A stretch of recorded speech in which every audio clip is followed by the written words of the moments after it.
الحمد لله رب العالمين.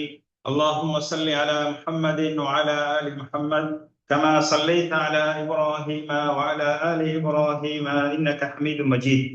اللهم بارك على محمد وعلى آل محمد كما باركت على إبراهيم وعلى آل إبراهيم إنك حميد مجيد. அன்பார்ந்த இஸ்லாமிய சகோதரர்களே, வாரம் நாம் படிக்கக்கூடிய பாடத்திலே மானவியும் மஅரிஜுல் ஈமானும் என்ற தலைப்பிலே மதீனாவுடைய சிறப்புகள் சம்பந்தமாக பார்த்து வருகிறோம். அந்த வகையிலே கடந்த வகுப்பிலே மன்னரைகளை தரிசிப்பதன் நோக்கம், அந்த கபர்களை தரிசிக்கக்கூடிய விடயங்கள் இரண்டு வகை இருக்கிறது. ஒன்று மார்க்கமாக்கப்பட்ட ஜியாரத், இரண்டாவது மார்க்கமாக்கப்படாத ஜியாரத். அந்த வகையிலே மார்க்கமாக்கப்பட்ட ஜியாரத் என்பது இஸ்லாம் நமக்கு அனுமதித்த விடயங்கள். மார்க்கமாக்கப்படாத விடயங்கள் மார்க்கம் தடுத்திருக்கக்கூடிய விடயங்கள். மார்க்கமாக்கப்பட்ட மன்னரைகளை தரிசிப்பது என்பது தரிசிக்கக்கூடிய மனிதனுக்கும் நன்மை கிடைக்கும், தரிசிக்கப்படக்கூடிய மன்னரையிலே வாழக்கூடிய மக்களுக்கும் நன்மை கிடைக்கும். தரிசிக்கக்கூடியவர் மரணத்தை நினைவு கூர்ந்து அவரது வாழ்வை நிலைப்படுத்திக் கொள்வார். மன்னரையிலே வாழக்கூடியவருக்கு நாம் செய்யக்கூடிய பிரார்த்தனையின் மூலமாக அல்லாஹுடைய அருளும் பாவ மன்னிப்பும் கிடைக்கும்.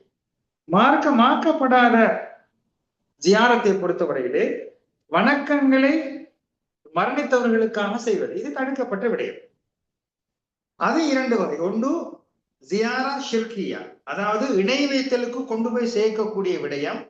இரண்டாவது ஜியாரா பித்இய்யா, அதாவது மார்க்கத்திலே நூதனமாக்கப்பட்ட ஒரு விஷயம். இணை வைத்தலை பொறுத்தவரையிலே அது உதாரணமாக மன்னரையிலே வாழக்கூடிய மக்களிடத்திலே நாம் துஆ கேட்பது, அவரிடத்திலே உதவி கூறுவது, இது ஷிர்க்.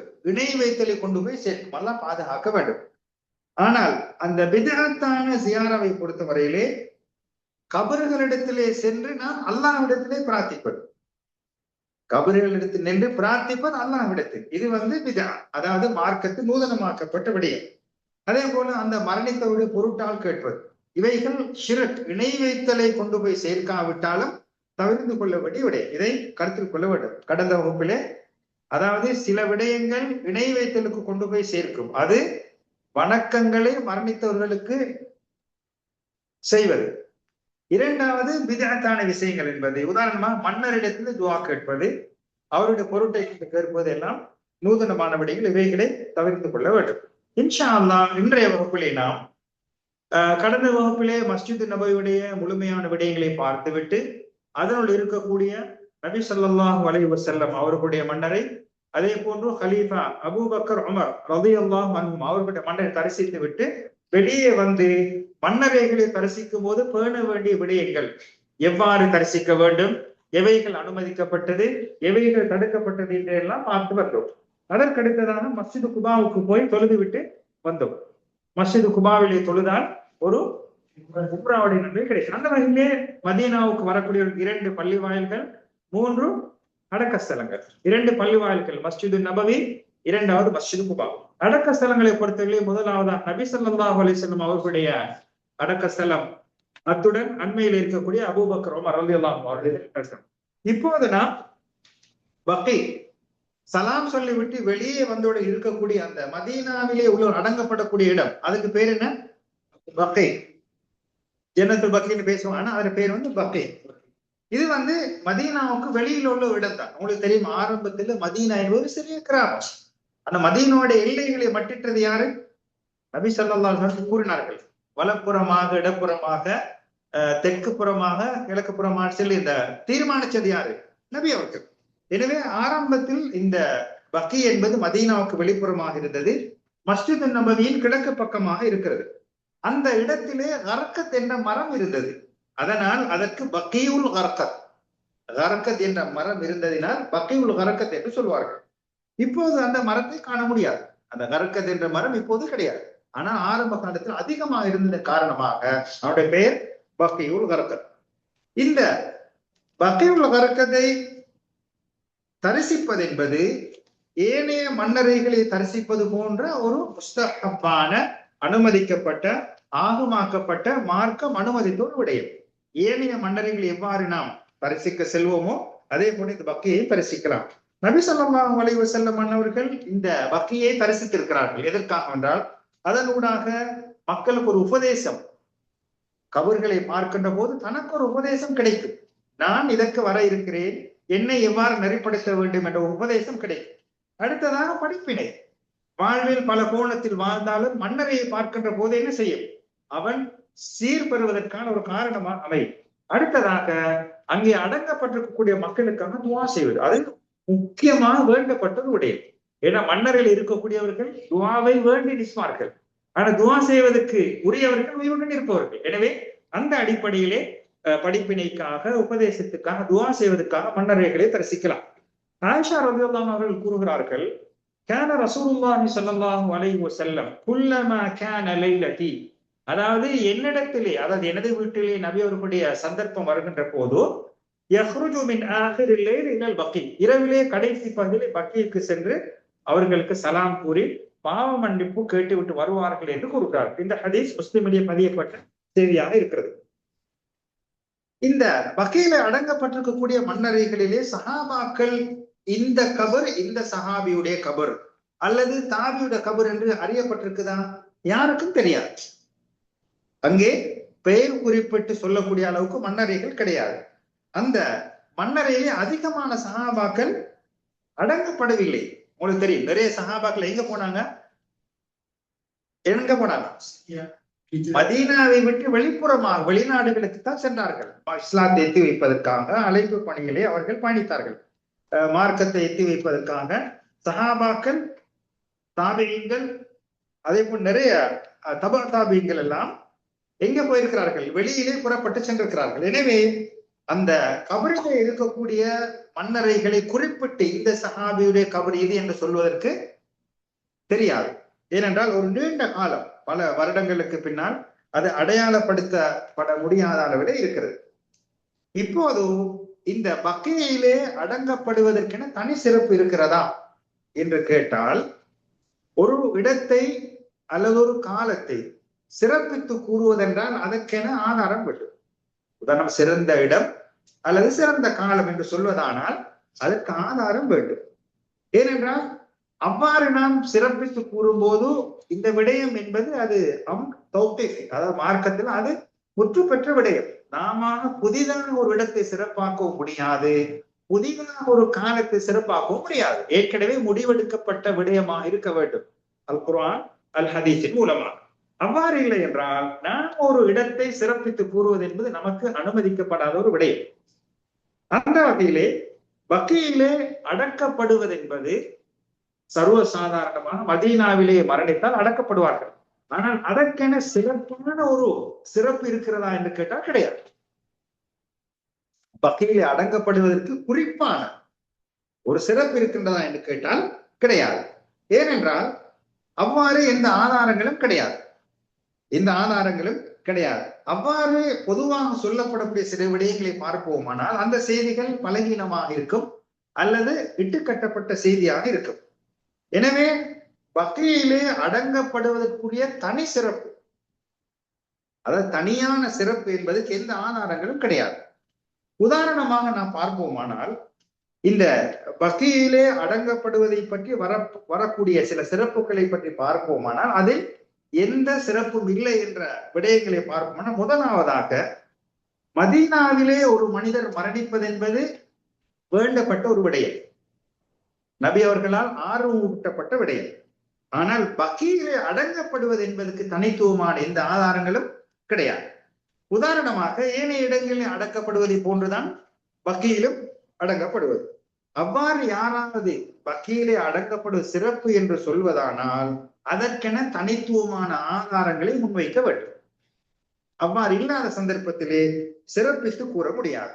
எனவே நபி அவர்கள் மதீனாவை சிறப்பித்து கூறியிருக்கிறார்கள். பக்கியிலே அடங்கப்படுவதற்கென தனித்துவமான சிறப்புகள் கிடையாது. இரண்டாவதாக நபி அவர்கள் கூறுகிறார்கள்,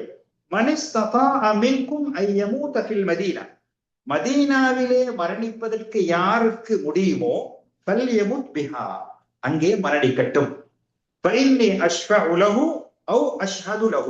நான் அவருக்கு பரிந்துரை செய்வேன் அல்லது சாட்சியாளனாக இருப்பேன் என்பது மதீனாவிலே மரணிக்கக்கூடியவர்களுக்கு என்ற செய்தி இது நசாயிலே பதியப்பட்ட ஒரு செய்தியாக இருக்கிறது. ஆனால் இந்த செய்தியிலே பக்கீலே அடங்கப்படுவதற்கான தனித்துவமான இந்த செய்தியும் சொல்லப்படவில்லை. மதீனாவிலே மரணிப்பதற்கான சிறப்பு இருக்கிறது, அடங்கப்படுவதற்கான சிறப்பு கிடையாது. மதீனாவிலே வாழ்வது, மதீனாவிலே வாழுகின்ற போது ஏற்படக்கூடிய சிரமங்களை பொறுத்து கொள்வது, இவைகள் எல்லாம் வேண்டப்பட்ட வரவேற்புக்குரிய மதிக்கப்படக்கூடிய விடயங்கள். அடுத்ததாக இந்த பக்கீலே அடங்கப்படக்கூடிய மக்களை தரிசிப்பது, ஜியாரத் செய்வது என்பது ஏனைய மன்னரைகளை தரிசிப்பது போன்றும் அதுவும் வேண்டப்பட்ட ஒரு விடயம். நான் ஏற்கனவே சொன்னேன், அது படிப்பினை, உபதேசம், பிரார்த்தனைக்காக இந்த 3 விடயங்களை மையப்படுத்தி மன்னரைகளை தரிசிப்பது போன்று இந்த பக்கியை தரிசிக்கலாம். உதாரணமாக மதீனாவுக்கு வரக்கூடிய உஹது யுத்தத்திலே ஷஹீதாக்கப்பட்ட சஹாபாக்களை தரிசிப்பார்கள். அதே போல் நபி அவர்கள் பக்கியுக்கும் போவார்கள், உஹதுக்கும் போவார்கள், தனது தாயுடைய மன்னருடைய கபருக்கும் போவார்கள். பொதுவாக எல்லா மன்னரைகளுக்கு போவது போன்று தரிசிப்பார்கள். ஆனால் இந்த ஜியாரத்துக்கு என குறிப்பிட்ட இந்த சிறப்பும் கிடையாது. உதாரணமாக உஹதுக்கு போனால் இந்த சிறப்பு, பக்கிக்கு போனால் இந்த சிறப்பு, இங்கே போன இந்த சிறப்பு குறிப்பிட்டு கூறப்படவில்லை. அவ்வாறு இருந்திருந்தால் நபி அவர்கள் ஹிஜ்ரி 3வது வருடம் ஷஹீதாக்கப்பட்ட சஹாபாக்கள் அடங்கப்பட்டிருக்கக்கூடிய உஹதை பற்றி என்ன செய்திருக்க வேண்டும்? சிறப்பித்து சொல்லி இருக்க வேண்டும். இஸ்லாத்துக்காக தியாகம் செய்தவர்கள், ஒரு 2-2.5 வருடங்களில் மக்காவிலிருந்து வந்த சஹாபாக்கள் தன் உயிர்களை மாய்த்து கொண்டார்கள், அவருடைய சிறப்பை பற்றி கூறியிருக்க வேண்டும். அவ்வாறு எதையும் சிறப்பித்து கூறவில்லை. அடுத்ததாக கபர்களுக்கு செல்லுகின்ற போது அஸ்ஸலாமு அலைக்கும் தார கௌமின் முஃமினீன், அஸ்ஸலாமு அலைக்கும் தார கௌமின் முஃமினீன், முஃமினான மன்னரைவாசிகளே உங்களுக்கு சாந்தி உண்டாகட்டும், உங்களுக்கு வாக்களிக்கப்பட்டது உங்களுக்கு கிடைத்து விட்டது, அதற்குரிய பிரதிபலன் என்பது என்ன செய்யப்படும்? காலப்போக்கில் கிடைக்கும், அதாவது அவர்களுடைய நேரம் வரும்போது கிடைக்கும். நாமும் உங்களை வந்து சேர இருக்கிறோம். பக்கீயுல் அடங்கப்பட்டிருக்கக்கூடிய மக்களுடைய பாவத்தை யா அல்லாஹ் மன்னிப்பாயாக. இதுதான் நமக்குரிய படிப்பினைகள். மற்றது எல்லா மன்னருக்கும் சொல்லக்கூடிய விடயம் தானே. பக்கீயுல் கர்கத்திலே அடங்கப்படக்கூடிய மக்களுக்கு நீ பாவங்களை மன்னிப்பாயாக நபி அவர்கள் கேட்டிருக்கிறார்கள். இது அவர்களுக்கான ஒரு தனித்துவமான துவா. நபி அவர்கள் தரிசிக்கும் போது யார் அடங்கப்பட்டிருந்தார்களோ அவர்களுக்கான துவா. ஆனால் பொதுவாக இந்த துவா என்பது அவர்களுக்கு சொந்தமானது, அடங்கப்படக்கூடிய எல்லா மக்களுக்குமா என்று கேட்டால் கிடையாது. ஏனென்றால் நபி அவர்கள் கூறியது அவர்கள் இருக்கின்ற போது அந்த மக்களுக்கான துவா செய்திருக்கிறார்கள். ஏனென்றால் நாங்களும் உங்களை வந்து சேர இருக்கிறோம் என்ற வார்த்தை எதை கூறுகிறது? நபி அவர்களுடைய மரணத்துக்கு பின்னால் உயிர் வாழக்கூடியவர்கள் மரணித்தால் யாரை போய் சேருவார்கள்? நபி அவர்களை போய் சேருவார்கள். எனவே இந்த வார்த்தை எதனை கூறுகின்றது என்றால் அடங்கப்பட்ட மக்களுக்கான தனித்துவமான துவா. எனவே அதற்கு பின்னால் மரணித்தவர்களுக்கு இந்த துவா அடங்குமான்னு கேட்டால் கிடையாது. அடுத்ததாக வைனா இன்ஷா அல்லாஹுக்கும் லலாஹிகுன் என்ற அந்த இது வந்து நபி அவர்களுடைய அந்த ஜியாரத்தின் போது கேட்கப்பட்ட துவா, அப்போது அடங்கப்பட்ட மக்களுக்காக. இதற்கு பிறகு வாரவர்கள் அடங்குவார்களா என்று கேட்டால் கிடையாது. அடுத்ததாக இந்த ஆயிஷா ரலியல்லாஹு அவர்கள் அறிவிக்கக்கூடிய ஒரு செய்தியிலே நபி அவர்கள் கூறுகிறார்கள், ஜிப்ரீல் அலைஹிஸ்ஸலாம் என்னிடத்திலே வந்து அதானி ஃபனாதானி, என்னை அழைத்து கூறினார், இன்ன ரப்பக யஅமுருக அன் தஅதிய அஹ்லல் பகீ ஃபதஸ்தக்ஃபிர லஹும், நீங்கள் பகீவுக்கு சென்று அந்த மக்களுக்கான பாவ மன்னிப்பு கோருங்கள் என்று அல்லாஹ் கட்டளையிட்டான் என்று கூறிய போது ஆயிஷா ரலியல்லாஹு அன்ஹா கேட்கிறார்கள், கைஃப அகூலு லஹும் யா ரசூலல்லாஹ், அல்லாஹ்வின் தூதர் அவர்களே எவ்வாறு நான் அவர்களுக்கு பிரார்த்திக்க வேண்டும் என்று கூறிய போதுதான் அஸ்ஸலாமு அலா அஹ்லி தியாரி மினல் முஃமினீன வல் முஸ்லிமீன், முஃமினான முஸ்லிமான மன்னரை வாசிகளுக்கு சாந்தியும் சமாதானம் உண்டாகட்டுமாக, வயர்ஹமுல்லாஹுல் முஸ்தக்திமீன மின்னா வல் முஸ்தஅখিரீன், அதாவது மரணித்து முன் சென்றவர்கள் பின்னால் மரணிக்க இருக்கக்கூடியவர்களுக்கு அருள் புரிவாயாக, வைனா இன்ஷா அல்லாஹ் பிக்கும் லலாஹிகுன், நாங்களும் உங்களை வந்து சேர இருக்கிறோம் என்ற அந்த துவா. இந்த துவாக்களை வரக்கூடிய 2 பகுதி. ஒன்று, முதலாவதாக பாவ மன்னிப்பு கேட்க சொன்னது அங்கே அடங்கப்பட்டவர்களுக்காக நபி அவர்கள் கேட்டார்கள். ஆயிஷா ரலியல்லாஹு அன்ஹா கேட்டால் எவ்வாறு பாவ மன்னிப்பு கேட்க வேண்டும் என்பதற்காக கேட்ட போதுதான் மரணித்து முன் சென்றவர்களும் பின்னால் வர இருக்கிறவர்களும் என்ற அந்த வார்த்தையை கூறினார்கள். எனவே நாம் இப்போது மன்னர்களை தரிசிக்கின்ற போது இந்த துவாவை கூறலாம். ஆனா நபி அவர்கள் கேட்ட அந்த துவா இப்போது அடங்கப்படக்கூடியவர்கள் கிடைக்குமா என்று கேட்டால் ஆதாரம் இல்லை. இப்ப நாம கேட்டா பாவ மன்னிப்பு கிடைக்கும். ரைட். அடுத்ததாக இந்த துவா என்பது பொதுவான துவா. ஆயிஷா நாயகி அவர்கள் சொல்லக்கூடிய செய்தி. அத மரணித்து முன் சென்றவர்களுக்கும் பின்னால் வரக்கூடியவர்களுக்கும் யா அல்லாஹ் அருள் புரிவாயாக என்று சொல்லுகின்ற போது அங்கே அனைவரும் அடங்குவார்கள். அதாவது பின்னால் மரணிக்கக்கூடியவர்கள், உயிருடன் உள்ளவர்கள், அதற்கு பின்னால் மரணிக்கூடியவர்கள் அனைவர்களும் அடங்குவார்கள். இது ஒரு முகமனுடைய துவா. எல்லா காலத்திலும் எல்லா மன்னரிகளும் கேட்கப்படக்கூடிய துவாவாக இருக்கிறது. அடுத்ததாக ஒரு மனிதர் ஜியாரத் செய்கின்ற போது இந்த துவா ஓதினால், அதாவது முன் சென்றவர்கள் பின்னால் வர என்று சொன்னால் எல்லாரும் அடங்குவாங்க. யாரு? உயிருடன் உள்ளவர்களும் மரணித்தவர்களும் பொதுவாக அடங்குவார்கள். எனவே இந்த துவாவில் தனித்துவமாக வக்கீலே அடங்கப்படக்கூடியவர்களுக்கு என தனித்துவமான இந்த விஷயம் கிடையாது என்பதை தெரிந்து கொள்ள வேண்டும். அதே போன்று முன்னோர்களான சலஃப் நல்லவர்கள் எல்லாம் இந்த துவாவை தான் கூறுவார்கள்.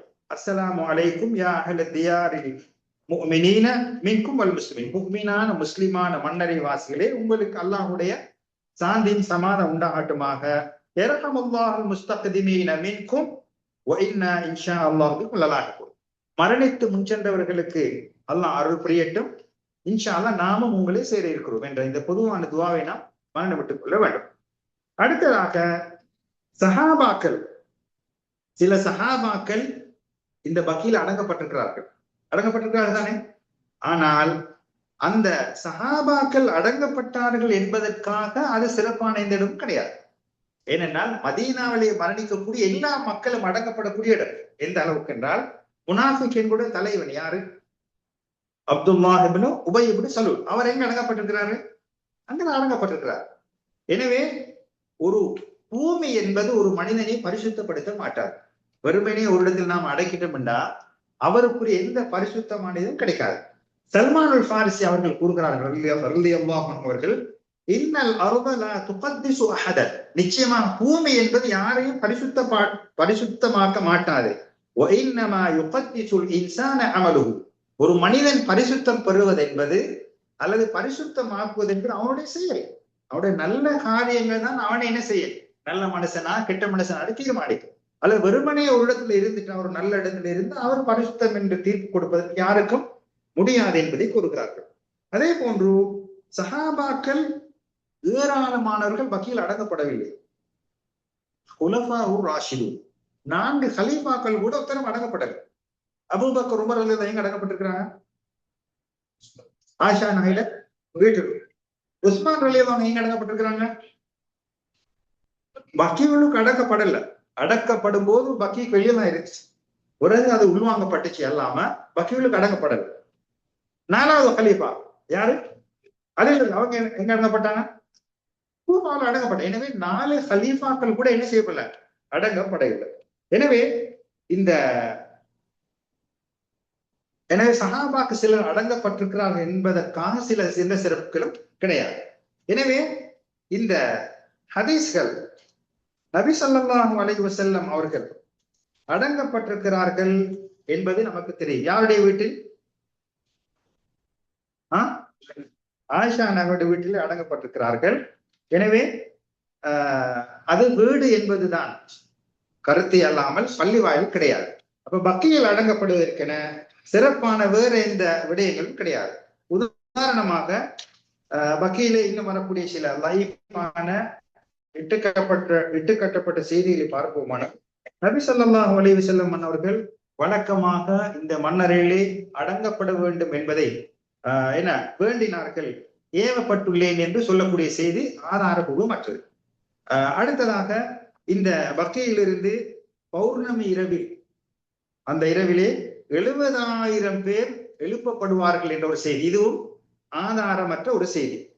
அதே போன்று இந்த பூமியிலிருந்து முதலாவதாக பூமியை பிளந்து வரக்கூடியவர் நான், அதற்கு பின்னால் அபூபக்கர், அதற்கு பின்னால் உமர் ரலியல்லாஹு அன்ஹுமா, அதற்கு பின்னால் பக்கியிலே உள்ளவர்கள் என்னுடன் சேர்த்து எழுப்பப்படுவார்கள், அதற்கு பின்னால் மக்காவாசிகள் வருவதை நான் எதிர்பார்க்கின்றேன் என்று சொல்லக்கூடிய செய்தியும் ஆதாரமற்றது. அதே போன்று இன்னும் ஒரு செய்தி, அல் ஹஜூ என்பது மக்காவிலே அடங்கப்படக்கூடிய அந்த ஜன்னத்துல் முஅல்லான்னு சொல்ல முஅல்லா, அந்த இடத்துக்கு பக்கத்தில் உள்ள ஒரு இடம், ஒரு வரலாற்று முக்கியத்துவமான இடம். அதே போன்று பக்கி, இந்த இரண்டை பற்றி சொல்லும் போது அதன் ஓரத்தில் சில மண்களை எடுத்து சுவர்க்கத்திலே தூவப்படும் என்ற செய்தியும் ஆதாரத்துக்கு மாற்றமான செய்தி. அதே போன்று இன்னும் ஒரு செய்தி, நான் பக்கியிலே உள்ளவர்களுக்கு தொழுவிப்பதற்காக நான் அனுப்பப்பட்டுள்ளேன் என்று சொல்லக்கூடிய செய்தி. இது பொதுவாக பக்கியில் அடங்கப்பட்டிருக்கக்கூடியவர்கள் யாராவது தொழுகை நடாத்தப்படாமல் இருந்திருந்தால் அவர்களுக்கு தொழுவிக்கலாமே அல்லாமல், பொதுவாக பக்கியில உள்ளவர்களுக்கு நான் தொழுவதற்காக அனுப்பப்பட்டுள்ளேன் என்று வரக்கூடிய செய்தியும் ஆதாரத்துக்கு புறம்பானது. அடுத்ததாக இந்த விடயங்களை மேலும் உறுதிப்படுத்தக்கூடிய செய்திகள், அதாவது இந்த பக்கி சம்பந்தமான சிறப்புகள் இட்டுக்கட்டப்பட்ட வலுவற்ற செய்திகளை உறுதிப்படுத்தக்கூடிய சில செய்திகளாக சில விடயங்களை பார்க்கலாம். அதில் ஒன்று, மதீனாவிலே சில கிட்டத்தட்ட 10 சஹாபாக்குடைய மன்னரைகள் இருக்கிறது வெளியில. ஆனால் பக்கிக்கு சிறப்பு இருக்கும் என்றிருந்தால் என்ன செய்திருப்பார்கள்?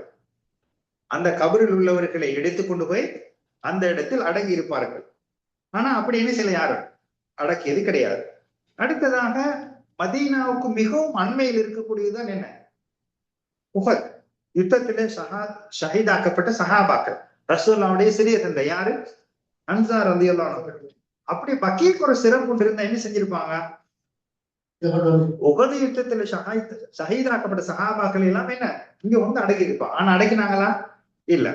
அதே போல இந்த மதீனாவிலே அந்த பக்கீவிலே அடங்கப்படுவதற்கு சிறப்பு இருக்கும் என்றிருந்தால் நபி அவர் குறிப்பிட்டு கூறியிருப்பார்கள்.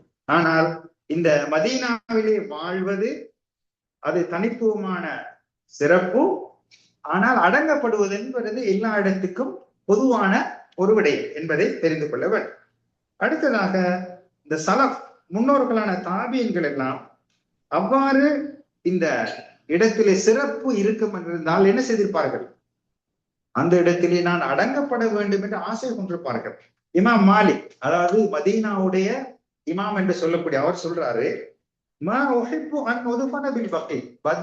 பக்கியில் அடங்கப்படும் என்று சொல்றதை நான் விரும்பல.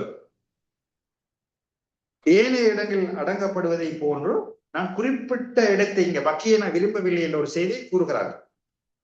எனவே குறிப்பான எந்த சிறப்பும் கிடையாது. ஆனால் பக்கி என்பது எதனால் சிறப்பு பெறும் என்றால், அதிகமான மக்கள் வருவாங்க, சலாம் சொல்லுவாங்க, துவா கேட்பாங்க, பாவ மன்னிப்பு செய்வாங்க. இதனால சிறப்பு பெறும். அது ஒரு சிறப்பு. ஆனா வெறுமனே பக்கி என்ற தன்னிலே ஒரு சிறப்பு என்பது கிடையாது. விஷயம் புரிஞ்சுக்கலானே?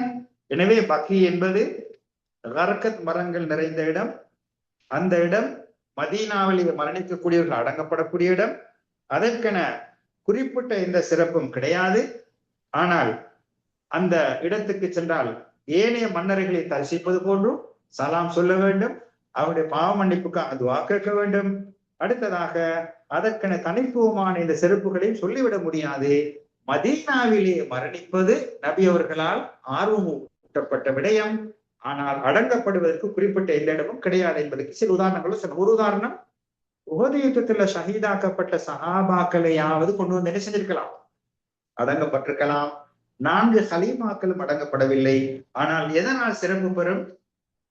அதிகமான மக்கள் வருவாங்க, சலாம் சொல்லுவார்கள், பாவ மன்னிப்பு கேட்பார்கள் என்பதனால் அது ஒரு தனித்துவம் பெறுகிறது. அதுவல்லாமல் வேறு தனித்துவமான எந்த சிறப்பும் கிடையாது. ரைட். அடுத்ததாக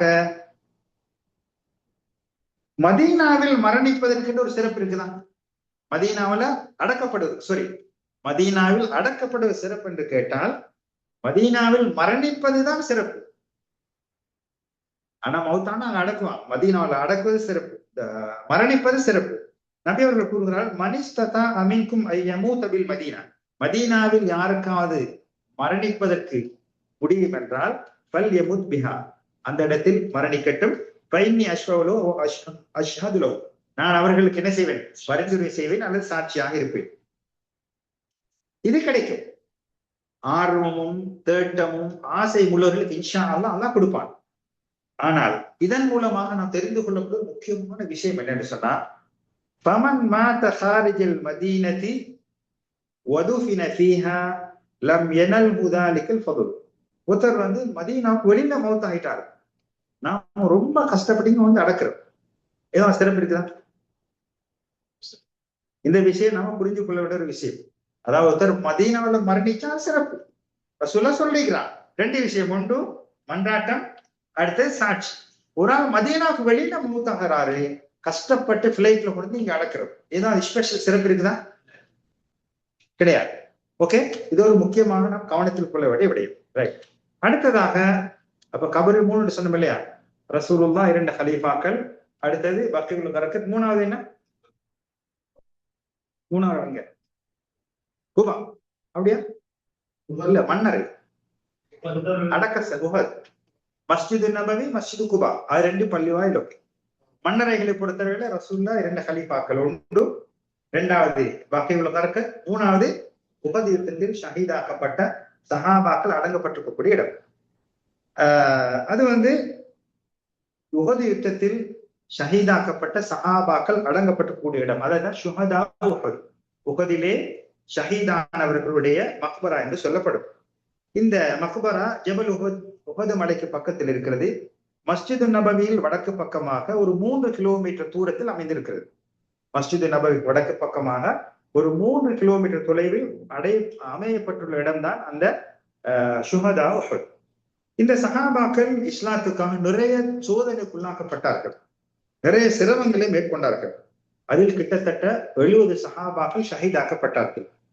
நபி அவர்களுடைய சிறிய தந்தை ஹம்சா ரலியல்லாஹு அன்ஹு அவர்கள், முஸ்அப் இப்னு உமைர் ரலியல்லாஹு அன்ஹு அவர்கள், அப்துல்லாஹ் இப்னு ஹராம், ஜாபிர் இப்னு அப்துல்லாஹ் அவர்களுடைய தந்தை, இவர்கள் 70 சஹாபாக்கள். அனைவருக்கும் நாம் என்ன சொல்லுவோம்?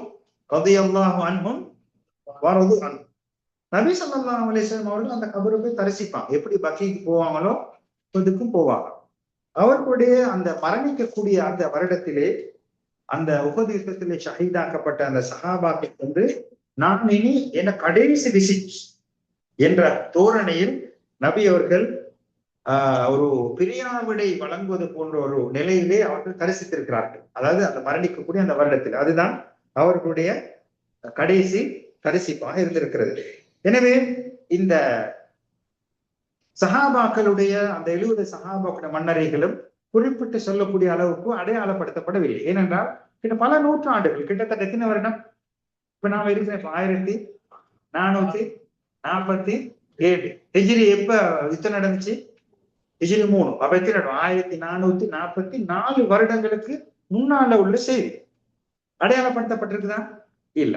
எனவே அங்க வந்து நாம ஒவ்வொருத்தரோட கபரா தேடி சிரமப்பட்டுக் கொள்ள தேவையில்லை. பொதுவாக எல்லாருக்கும் நாம் என்ன செய்வோம்? சலாம் சொல்லுவோம். அந்த சஹாபாக்களுடைய தியாகங்களை நாம் எடுத்து வாழ்வில் படிப்பினை பெறுவதற்கான அவைகளை எடுத்துக்கொள்வோம். உதாரணம், முஸ்தபா உமர் ரலியல்லாஹு அன்ஹு போனா பேசுவோம். ஒரு வாலிபர், வசதி வாய்ப்புள்ள குடும்பத்துல பிறந்தவர், ரசூலோட அழைப்பு பணியால வந்தாரு. வந்து 2.5 வருடத்துல என்ன செஞ்சிட்டாரு? ஒரு பெரிய ஒரு தியாகம். இதே பேசுவோம். பேசுறது வெறுமனே வரலாறு பேசுவதல்ல, எனக்கு என்ன செய்ய முடியும், இஸ்லாத்துக்காக நான் என்ன வேலைகளை செய்யலாம் என்ற விடயங்களைத்தான் படிப்பினையாக கொள்ள வேண்டும். இன்ஷா அல்லாஹ் அடுத்து வரக்கூடிய வகுப்புகளிலே இப்ப நாம பேசினோம் சஹாபாக்கள், நபியுடைய பாசறையிலே வளர்ந்தவர்களுக்கு பேர் என்ன சொல்றது? சஹாபாக்கள். அதாவது சஹாபாக்கண்டா யாரு? யாராவது சஹாபாக்கண்டா யாரு?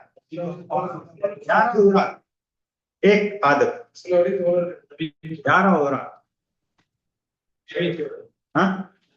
நபி தோழர். அதாவது இஸ்லாத்துல சில வரைவு இலக்கணத்தை பொறுத்தவரையில சொன்னா திருப்பி கேள்வி கேட்க கூடாது. உதாரணமா, மாஷா அல்லாஹ், இஸ்லாம் வந்து ஒரு தெளிவான மார்க்கம். ஆனா 1447 வருடங்களுக்கு முன்னால வந்து இப்போ என்ன செய்யுது? அந்த ரசூலோட வார்த்தைகள் அப்படியே இருக்கும். யாராவது கூட்டையில் நம்ம குறைக்கல.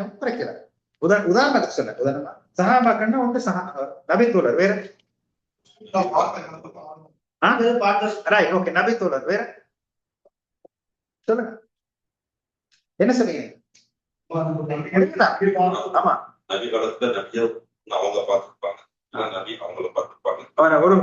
அதாவது நபி அவங்களோட காலத்துல நபி அவங்கள பார்த்திருக்கணும் அல்லது சஹாபி நபியை பார்த்திருக்கணும்.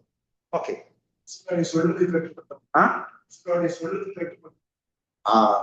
பாக்குற மட்டும் இல்ல, கட்டுப்பட்டு எப்ப கட்டுப்படுவோம்? ஈமான் கொள்ளணும். என்ன சொல்லணும்? ஈமான் கொள்ளணும். அடுத்தது அதே நிலையில மரணிக்கும். அப்ப சஹாபி என்றால் ஒருவரை ஒருவர் பார்த்திருக்கணும், ஒருவரை ஒருவர் பார்த்திருக்கணும். உதாரணமா கண் தெரியாத சஹாபி இருக்கிறாங்க இல்லையா, அப்ப சஹாபின்னு சொல்றோம். அப்ப எப்படி பாப்பாரு அவர்? அதாவது நான் சொல்றேன், இருவரில் ஒருவர் பார்த்தா போதும். உண்மை மக்தூம் ரலியல்லாஹு அன்ஹு சூரா அபஸ வந்து இறங்கின அவனோட விஷயம். அப்ப ஒருவரை ஒருவர் பார்த்திருக்கணும், ஈமான் கொண்டிருக்கணும். கட்டுப்பட்டு நடக்கும். அதே நிலையில மரணிக்கணும். அதே மரணிக்கணும். மரணிச்சாதான் அவர் என்ன? சஹாபி. அவருக்குத்தான் ரலியல்லாஹு அன்ஹும் வரது அன்ஹு குர்ஆன் ஓதும் போதெல்லாம் இந்த சாட்சி அவனுக்கு போச்சுட்டே இருக்கு. அது அவனுக்கு தனித்துவமான ஒரு விடயம். எனவே அன்பார்ந்த சகோதரர்களே, மன்னரைகளை தரிசிப்பது மார்க்கமாக்கப்பட்ட விடயம். எது அனுமதிக்கப்பட்டது, எவ்வாறு தரிசிக்க வேண்டும், அதன் மூலமாக பெற வேண்டிய படிப்பினை என்ன என்பதை தெரிந்து, எது அனுமதிக்கப்படவில்லை, எதை தவிர்த்து கொள்ள வேண்டும், எது நம்மை இணை வைத்தலுக்கு கொண்டு போய் சேர்க்கும் என்ற விடயத்தை தெரிந்து தவிர்ந்து முறையாக பிறருக்கும் எட்டி வைக்கக்கூடிய நன்மக்களாக நம் அனைவர்களையும் அல்லாஹ் ஆக்கியருள் புரிவானாக. ஆமீன். வ ஆகிரு தஅவானா அல்ஹம்துலில்லாஹி ரப்பில் ஆலமீன். அடுத்ததாக